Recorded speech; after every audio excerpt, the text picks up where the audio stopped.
Osnovni namen projekta je bil ozaveščanje širše in slovenske javnosti o problemu in posledicah globalnega segrevanja.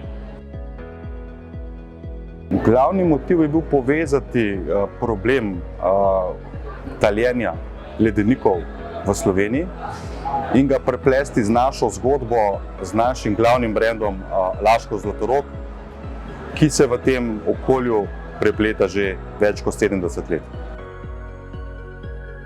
V projekt smo vključili tudi številne naše zaposlene, ki so se v projekt aktivno vključili, tako da je bil tudi ta projekt del našega engagementa, da so dejansko zaposleni spoznali, da so pripadni naši trajnostni strategiji, ki ji pravimo Varimo boljši svet.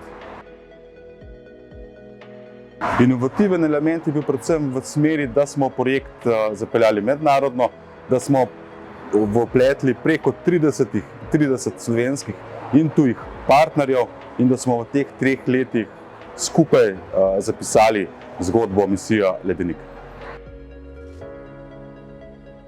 Mislim zato, ker je prepleten za slovensko zgodbo, ker smo širili sporočilo tudi širše in ker smo vključili tudi elemente trajnostnega razvoja z področja okolja, se pravi probleme, zniževanje oziroma širjenje sporočil posledic emisij ogljikovega dioksida v ozračju.